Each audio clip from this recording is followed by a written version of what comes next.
Hello and welcome back to Art with Miss Kopka. Today we're going to be making insect mandala patterns based on the work of Damien Hirst, and you can see that I've got one here which at the moment is just outlines. It's a combination of butterflies and beetle shapes, and it's arranged so that you've got two lines of symmetry, so it's the same on that side as on that side. Okay, so this is as far as I want you to get for this week. You don't need to add any of the detail in. I just want you to get as far as having the outlines of your insects drawn out in your mandala pattern format.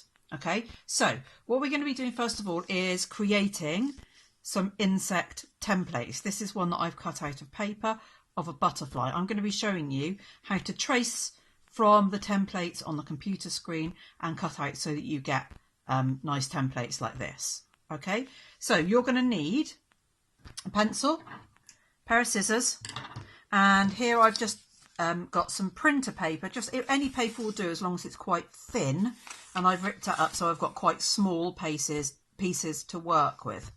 Okay, now the first thing, just going to move that out of the way. The first thing that I need to do is I just need to fold that paper in half so that I've got a fold to work with when I'm working on the computer screen. Okay, so in a second I'm just going to show you how to trace from the computer screen and then how to cut out your butterfly or beetle. Okay, so I've got my folded piece of paper here. I've got the slide from the PowerPoint that's got all the insect templates up on the screen. I haven't made it big because otherwise you might end up with your insect being too big to fit on your pattern. They would be fine at that size with it full screen if you've got an A3 piece of paper to work on, but if you're working A4 size, I'd just leave it like this to trace. So I'm going to take the fold of my piece of paper and I'm going to put it against the middle of the bug so that I can see the outline. Then I'm just going to trace, oops,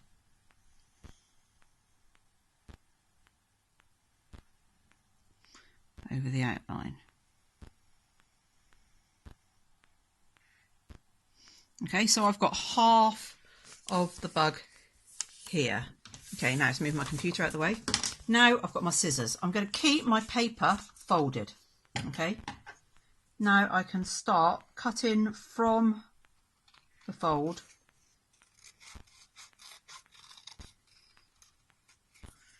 cut around your insect. Now I always cut across difficult bits like that because I'll go back to that in a second. It's a much easier way to cut out. Okay, so now I can cut in from here into that point, and I can cut in from there into that point, and then the same here up to there, up to there. Give that a gentle tug and it'll come out.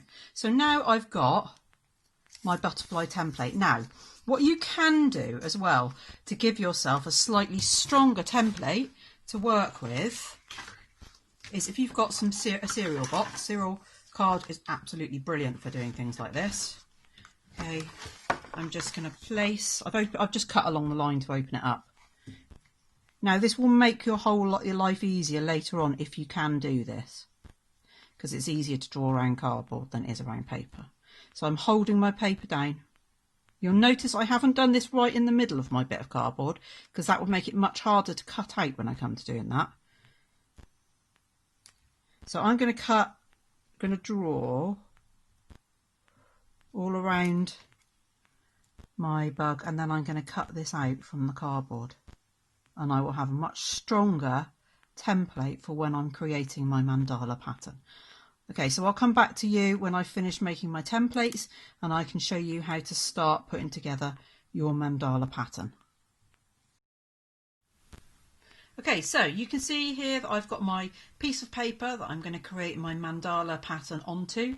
I've divided it up to create the guidelines for where I'm going to lay out my insect. So what I did was I measured the side, I divided that by 2, and I measured along to the point where it was halfway on both sides, and then joined them together.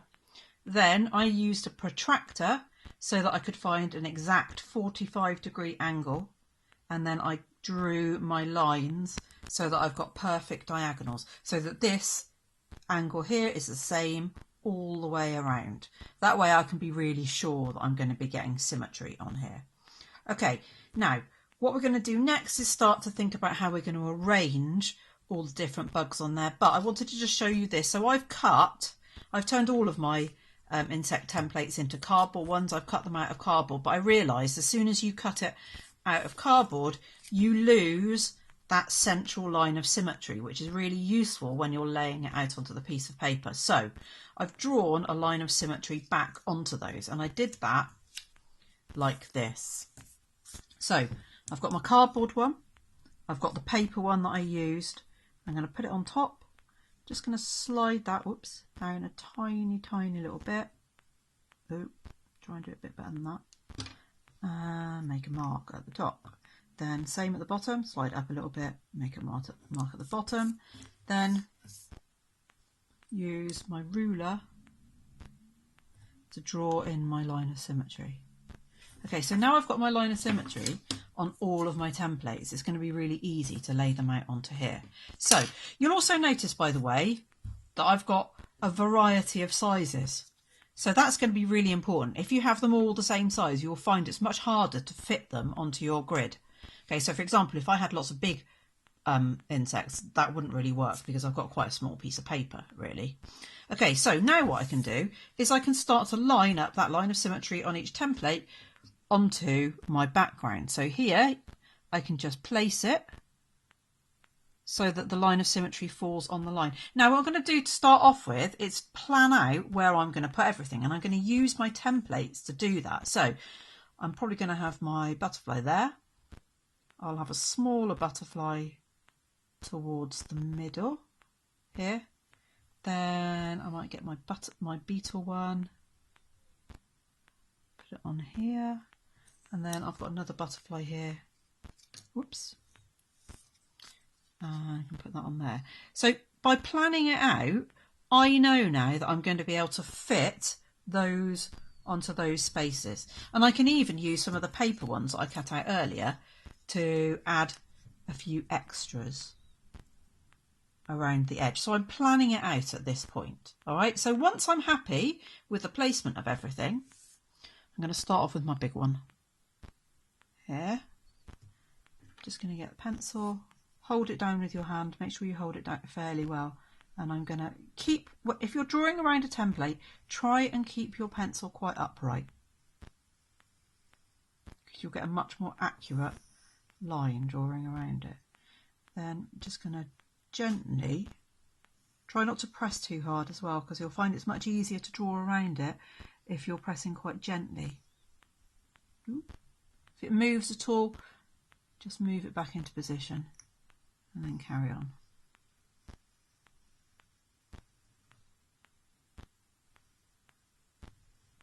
Okay, so I've got my first butterfly shape on there. Then I would do the same on this side, because remember it's going to be symmetrical.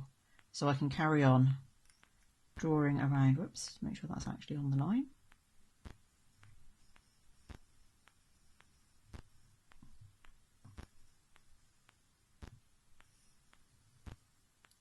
Drawing around my butterfly. So I'm going to probably do the mirror image of it each time. Whoops, went a bit off there.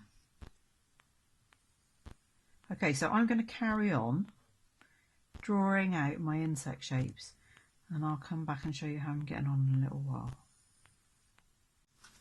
Okay, so you can see that I've drawn out all my butterflies and my beetles to create my pattern now. I'm just adding some butterflies into the spaces that I have left. Okay, and I'm just going to quickly show you how to do that and make sure that it's kind of, they're all pointing in the same direction. So I'm just going to roughly place that, look at where I've placed the other ones, and roughly place that where I want it. Then I'm going to take my ruler, okay, and I'm just going to move it. I've put it on top of the line of symmetry on my bug. That's going to move it so it lines up with the centre point of my pattern. So I know now that will point perfectly into the centre, and they should all be roughly the same angle and the same position. So I'm just going to draw around my last butterfly.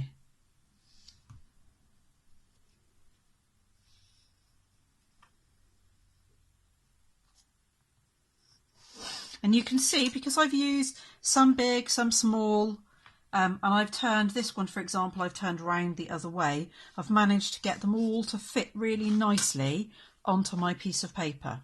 Okay, now all that remains for me to do is to get a rubber, and I'm going to go over and rub out, really carefully, rub out my guidelines, because I don't really want those there. So what we're going to do next week is we're going to start to add detail into this. So we're going to use a variety of different techniques so that we can add colour and detail into the insects. So we'll end up with a really, really beautiful pattern. Okay, so this is as far with the lines rubbed out as I would like you to get this week. Don't forget that once you've finished your work, make sure that you photograph it and you share it with me, either on Instagram at instacabart, or upload it to OneDrive and share it with me to hannah.copcut@clf.uk. Okay, see you next week.